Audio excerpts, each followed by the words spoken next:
Breaking बातमी पुढे आपण पाहूया। मंत्रालयातील देवेंद्र फडणवीसांच्या कार्यालयाबाहेर जे तोडफोड झाली त्या तोडफोडी प्रकरणी आणखीन एका पोलीस कर्मचाऱ्याला निलंबित करण्यात आलंय। मंत्रालयातील सचिव गेट इथल्या पोलीस कर्मचाऱ्याला निलंबित केलं गेलंय। अनिल धनंजय आवळे असं या पोलीस कर्मचाऱ्याचं नाव असून याआधी 2 पोलिसांना देखील निलंबित करण्यात आलं होतं। कामात निष्काळजीपणा केल्याचा ठपका त्यांच्यावर असल्यामुळे त्यांना निलंबित करण्यात आलंय।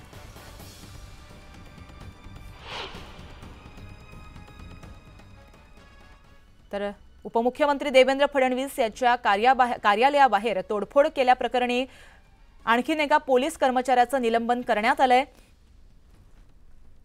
कामावर निष्काळजीपणा केल्याचा ठपका या पोलीस कर्मचाऱ्यावरती लावण्यात आलाय। याआधी सुद्धा 2 पोलीस कर्मचाऱ्यांचं निलंबन करण्यात आलं होतं।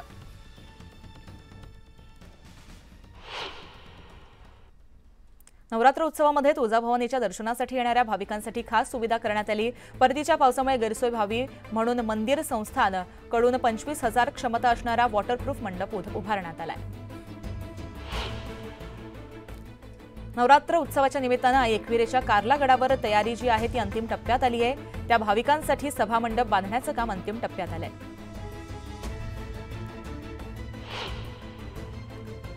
नवरात्र उत्सवाच्या काळामध्ये मावळमध्ये वाहतूक कोंडी होऊ नये म्हणून जुन्या पुणे मुंबई महामार्गावरील अवजड वाहनांना बंदी घालण्यात आली आहे। 3 ऑक्टोबर ते 12 ऑक्टोबर पर्यंत वाहतुकीत बदल करण्यात आलेले आहेत।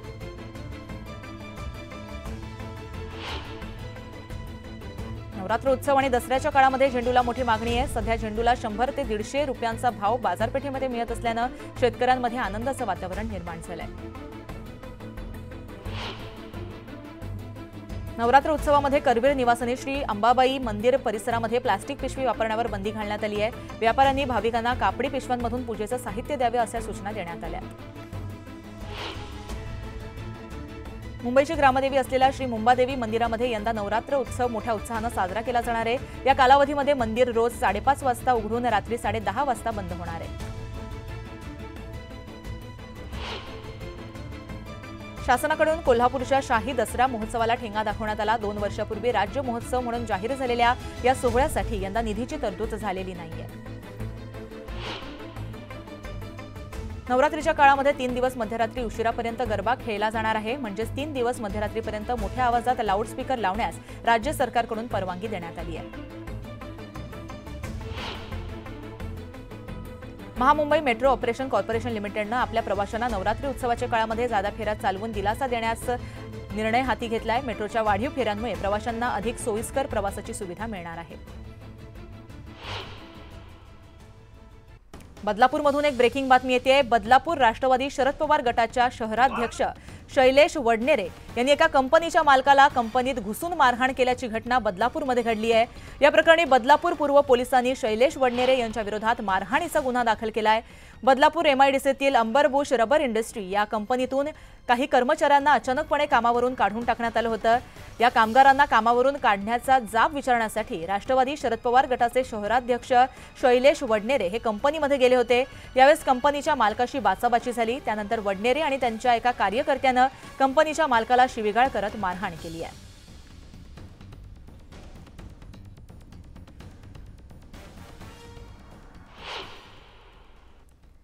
मावळमधील कोळवण खोऱ्यातील गावांना हवामानाची माहिती योग्य पद्धतीने उपलब्ध व्हावी म्हणून स्कायमेट उभारणीचं काम सुरू केलंय। मात्र या कामात हलगर्जीपणा होत असल्याचा आरोप नागरिकांनी केलाय।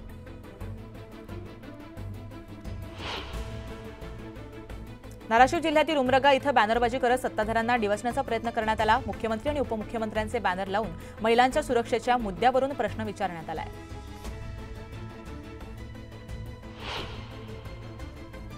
राष्ट्रपिता महात्मा गांधींच्या जयंतीच्या निमित्तानं वर्ध्याच्या सेवाग्राम आश्रमामध्ये विविध कार्यक्रमांचं आयोजन करण्यात आलं। पहाटेपासून रामधून त्याचबरोबर सर्वधर्म समभाव प्रार्थना अखंड सुतकाताई करत आदरांजली वाहण्यात आली।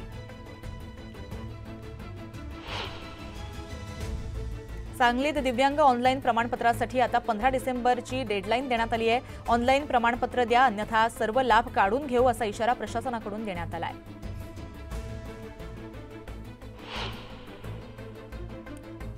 सार्वजनिक हित आणि सामाजिक शांततेसाठी ड्राय डे जाहीर केला झालाय। मात्र तसं कारणही दारूबंदीच्या आदेशामध्ये जिल्हाधिकाऱ्यांना यापुढे नमूद करावं लागेल असा महत्त्वपूर्ण निर्वाळा मुंबई उच्च न्यायालयानं दिलाय। सिडकोची घरं आता जर विकायची असतील तर त्यासाठी सिडको महामंडळाच्या एनओसीची गरज लागणार नाहीये. तसंच दुसऱ्या व्यक्तीला घरं विकायची असतील तर त्यासाठी लागणारं शुल्क सुद्धा माफ करण्याचा निर्णय घेण्यात आलाय.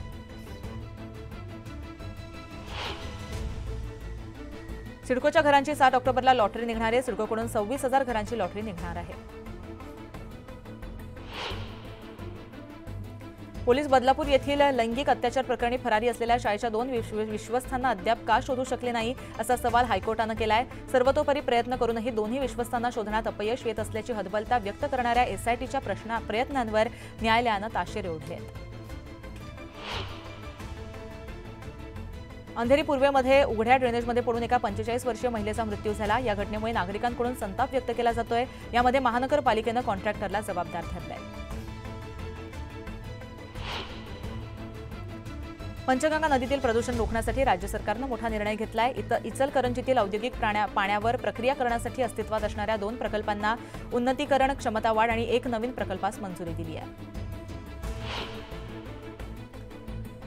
मुंबईत बदलत्या वातावरणामुळे मुंबईमध्ये सप्टेंबरमध्ये हिवताप आणि डेंग्यूचा प्रादुर्भाव कायम आहे. सप्टेंबरमध्ये हिवतापाचे 1261 रुग्ण तर डेंग्यूचे 1456 रुग्ण आढळले आहेत.